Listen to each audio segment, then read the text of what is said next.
নমস্কার বন্ধুরা, বং কুকিংয়ে আপনাদের স্বাগত। বং কুকিংয়ে নিয়ে চলে এসেছি সাবুর পাঁপড়। সাবুর পাঁপড়টা কী করে বানাচ্ছি আপনাদের সঙ্গে শেয়ার করব। দেখেন, আমি এখানে 200 গ্রাম সাবু ভিজিয়ে নিয়েছি। সাবুর পাঁপড়টা কী করে তৈরি করছি চলুন তাহলে রেসিপিটা আমি শুরু করে দিই। আমি সাবুটাকে প্রথমে কড়াইয়ের মধ্যে দিয়ে নিলাম। যতটা পরিমাণ সাবু দিয়েছি 2 বাটি জল এর মধ্যে দিয়ে দিচ্ছি। আমি এখানে গ্যাসটা ধরিয়ে দিয়েছি। এবার আমি ভালো করে ফুটাচ্ছি। সাবুটা কিন্তু অনবরত নাড়তে হবে, যতক্ষণ অবধি না ফোটে নাড়তে লাগবে বারবার, কেননা নিচে কিন্তু অনেক সময় দলা পাকিয়ে যেতে পারে। সাদা রঙটা গিয়ে একটা কাচের মতন রং আসছে, এই দেখ, বুঝেছিস? রঙটা আস্তে আস্তে পাল্টাচ্ছে। সাবু কি সুন্দর কালার পাল্টিয়ে যায়, বুঝছিস? এই দেখ ভালো রোদ্দুর উঠলে এক রোদেই কিন্তু সাবুর পাঁপড় রেডি হয়ে যায়। আর বাড়িতে পাঁপড় বানালে আমার মনে হয় খুবই ভালো। সামান্য লবণ দিলাম, আর এখানে চিলি ফ্লেক্স দিয়ে দিচ্ছি, আমি নিজে কেটে নিয়েছি। কতগুলো কালো জিরে দিয়ে দিচ্ছি। এই মশলাগুলো দিলে পাঁপড়টা খেতে সুন্দর হয়। আপনারা ইচ্ছা করলে মশলা ছাড়াও বানাতে পারেন। চিলি ফ্লেক্সটা আমি শুকনো লঙ্কা একদম চাকু দিয়ে ছুরি দিয়ে কুচিয়ে নিয়েছি। এটা চিলি ফ্লেক্স এইভাবে বানিয়ে নিতে হবে। পাঁপড়ের জন্য সাবুটা রেডি হয়ে গেছে।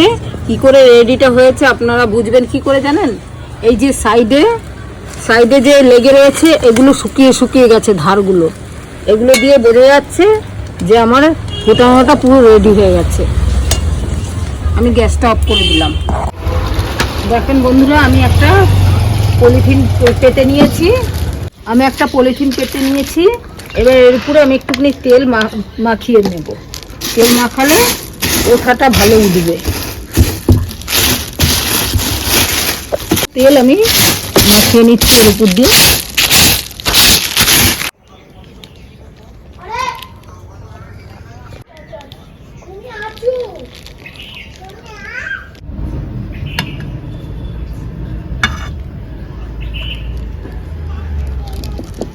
আমি এখানে একটা থালা নিয়ে নিয়েছি। থালাটার মধ্যে একটু তেল মাখিয়ে নেব, সামান্য তেল মাখিয়ে নেব।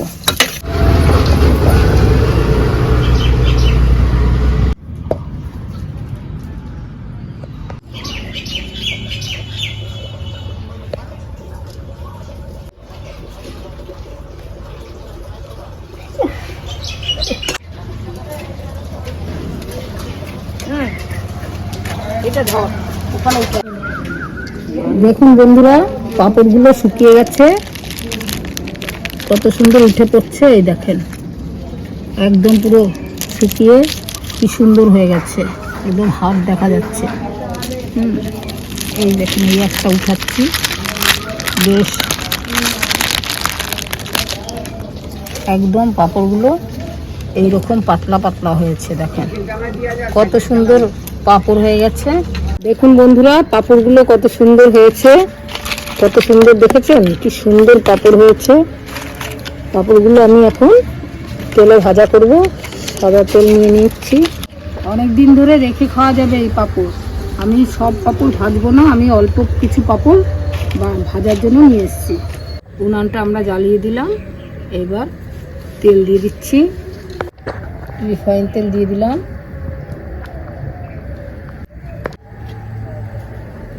তেল গরম হয়ে গেছে, আমি দিয়ে দিচ্ছি তেলের মধ্যে।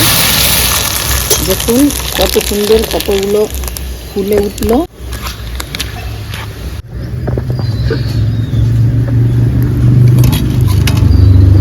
দেখেছেন কত বড় বড় পাঁপড়গুলো হয়েছে।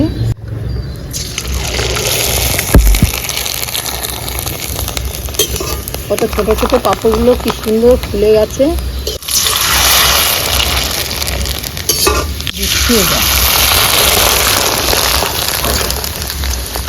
তেলটা গরম হয়ে গেলেই বেশিক্ষণ লাগে না,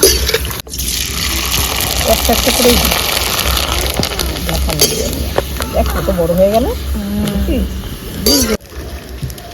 সুন্দর দারুণ পাঁপড় হয়েছে। দেখো ভেঙে ভেঙে গেছিল, সেই গুঁড়োগুলো দিয়েও কত পাঁপড় হয়ে গেল।